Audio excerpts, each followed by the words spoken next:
حضرت مالک بن دینار فرماتے میں نے 60 حج کیے. ایک حج کے موقع پر میں نے بڑا رش دیکھا, لاکھوں کا اجتماع ہوا.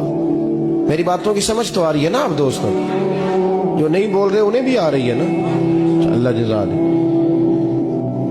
کہتے لاکھوں کا مجمع تھا تو میرے دل میں خیال آیا, میں نے کہا اے اللہ, اتنے لوگ آئے ہیں, ان کا حج قبول بھی ہوا ہے کہ نہیں؟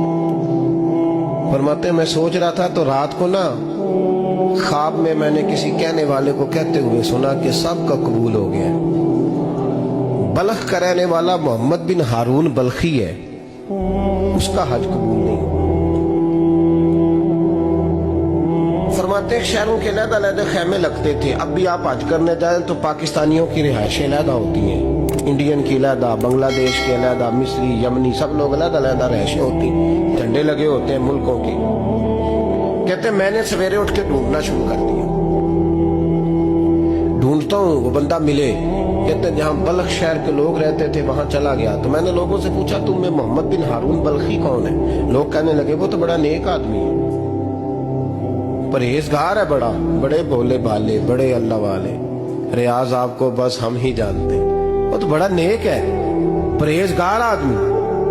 میں نے کہا اچھا کہاں ہے؟ انہوں نے کہا پہاڑ کے پیچھے اس نے خیمہ لگایا ہوا ہے, ساری رات عبادت کرتا ہے, سارا دن روزہ رکھتا ہے, قائم اللیل ہے, صائم الدہر ہے. کیا بات؟ فرماتے ہیں میں ان لوگوں کی بات سن کے حیران ہو گیا کہ مجھے کیا بتایا گیا, یہ کیا کہہ رہے ہیں؟ فرماتے ہیں میں پہاڑ کے پیچھے گیا. حضرت مالک بن دینار علیہ رحمہ فرماتے ہیں جب میں وہاں پہنچا تو میں نے اس شخص کو مصلی پہ بیٹھے دیکھا.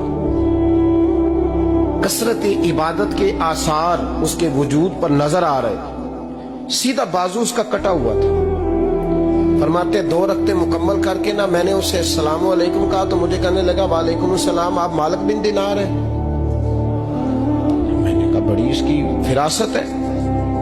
فرماتے پھر اس نے ٹھنڈی سانس لی, کہنے لگا آپ کو خواب آئی ہوگی کہ میرا حج قبول نہیں. فرماتے مجھ پر اور بجلی گری کہ کیا کہہ رہا. میں نے کہا یار لوگ بھی تیری تعریف کر رہے ہیں اور تیری بصیرت بھی بڑی ہے, تو یہ ماجرا کیا ہے؟ کہنے لگا آپ نہ پوچھیں. یہ کہہ کہ اس نے رونا شروع کیا, دیر تک روتا رہا. میں نے کہا نہیں یار تو بتا. کہنے لگا نہیں آپ نہ پوچھیں, آپ ناراض ہو گئے. میں نے کہا میں نہیں ہوتا, تو بولنا. کہنے لگا حضور 24 سال ہو گئے مجھے حج کرتے ہوئے, 24 سال, 24واں حج ہے میرا, اور ہر سال کوئی اللہ کا ولی آ کے بتاتا ہے کہ جا چلا جا تیرا کوئی نہیں قبول.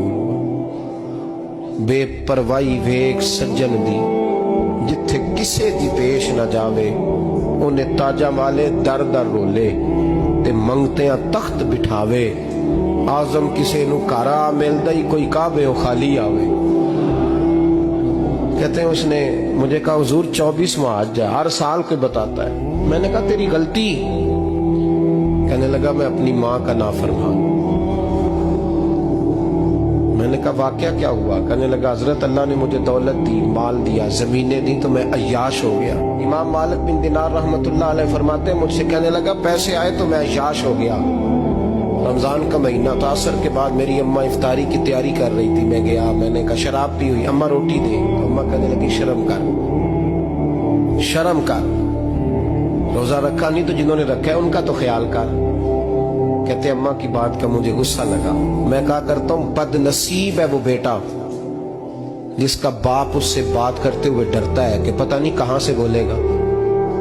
بد نصیب نہیں وہ بیٹا جس کی ماں اس سے بات کرتے ہوئے سہم جاتی ہے کہ پتہ نہیں کون سی بولی بولے گا. بد نصیب نہیں کہ ماں باپ بھی جس سے کھول کے بات نہ کر سکے.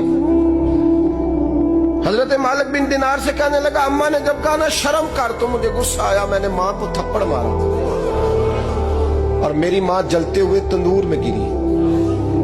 لوگوں نے مجھے پکڑ کے اندر بند کر دیا کمرے میں. ساری رات میں شور سنتا رہا پر نشے میں دھوت رہا. سویرے آنکھ کھلی تو میری بیوی بیگ باندھ رہی تھی. میں نے کہا کہاں جا رہی ہو؟ کہنے لگی جو ماں کا نہیں بنا میرا کیسے بنے گا. میں نے کہا میری اماں کا وہ تو لوگوں نے رات کو ہی دفن کر دی جنازہ پڑھ کے. تڑپ کے کہنے لگا مجھے کیوں نہیں بتایا؟ تو کہتے ہیں لوگ کہنے لگے تیری مرتی ہوئی ماں کہہ گئی تھی اسے میرا منہ نہ دیکھنے دینا.